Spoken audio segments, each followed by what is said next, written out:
July. Lou Jackie and Mark Ferree in for Jason Parkin, being joined by Sam Rucker as we are talking a little politics here. And you were a busy individual this past week, my friend. I know we had Democrats in the state for once. I know you talked a little bit about this yesterday, but the Hall of Fame dinner, one of the state Democratic Party's big annual fundraisers, was Friday night in Cedar Rapids, and we had all five presidential candidates on the Democratic side, a much smaller field than the Republicans. So, and obviously a lot of excitement there.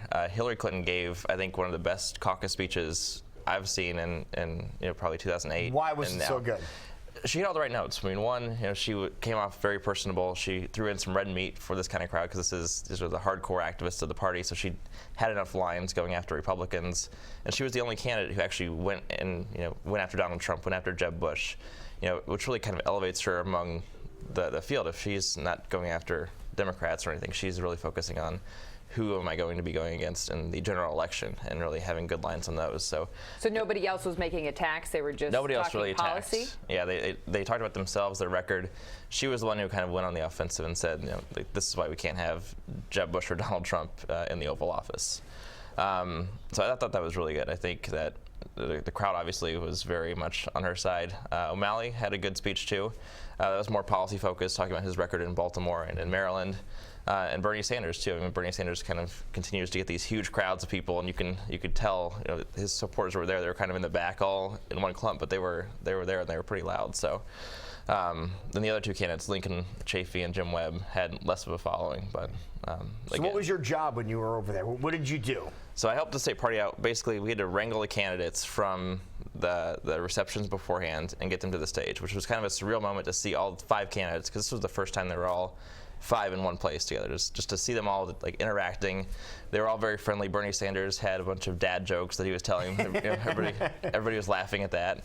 So it's kind of a really cool moment to see that. And obviously, hopefully we'll get more Democratic events like this in Iowa, since Republicans are here every weekend with their big events. So I think this is good for Democrats in Iowa. It's one thing to listen to them give their speeches that they've been working on. It's another thing just to hang out with them like we kind of are this morning. What's your perception, or what's your takeaway now that you've been around all five in one place? Like, who just kind of seems like a personable person that you're kind of drawn to naturally, besides just listening to one of their speeches? I mean, honestly, Hillary Clinton, this was the first time that I hadn't met her in person, really had a chance to talk to her. We talked about wedding planning, actually.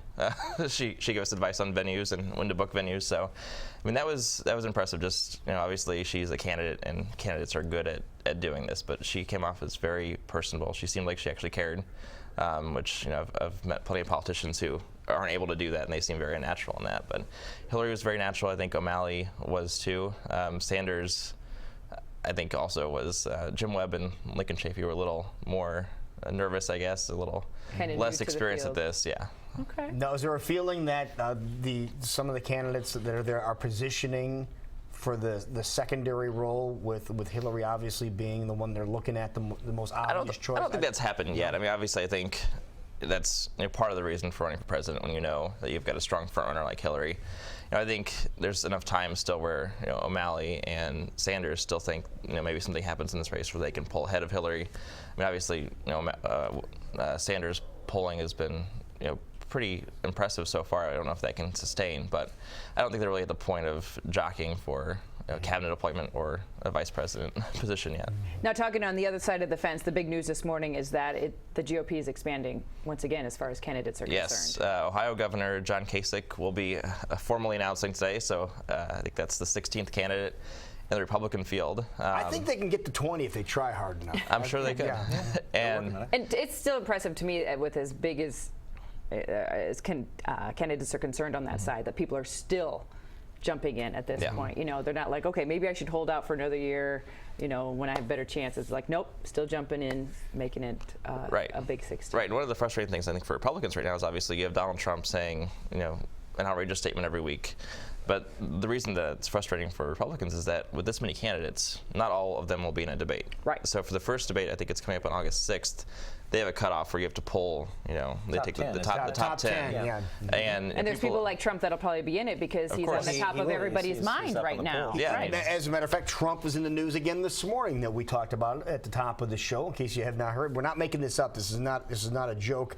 But Def Leppard's going to be at the Iowa State Fair this year, and in case you haven't heard, Def Leppard is going to be there, and the man that's going to introduce Def Leppard is announced. According to CNN, they reported that this morning. It will be Donald Trump. The concert, which also features Styx and Tesla, introduced by Donald Trump at this year's Iowa State Fair grandstands at the fairgrounds in Des Moines. Well, you know, all the presidential candidates, potential candidates, are going to be around the Iowa State Fair, I imagine, Right. as a place to kind of sound off. And Yeah, I think maybe there's- that's one way of doing it. So who are the Democrats going to introduce then? Carrie Underwood, maybe? I don't Or, think you know, so. they better do- Well, Martin O'Malley, actually, he has a band of his own, and he sings and plays guitar, so maybe Nice. maybe he'll just take the free Maybe you stage. can get I on don't the know. free stage, that could be start good. rocking Yeah. out. All right. I'd go check Get that him out. Whatever whatever it takes. Huckabee, and then we can have, you know, There you go. couple of A different- Battle of the bipartisan bands. concert. Exactly. Yeah, I like it.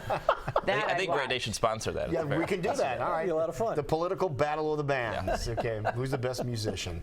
All right, well, perfect. Well done, man. Appreciate that, and I'm glad you had a good time. Yeah, it was fun. In CR. Excellent. We'll be right back. This is a Great Day.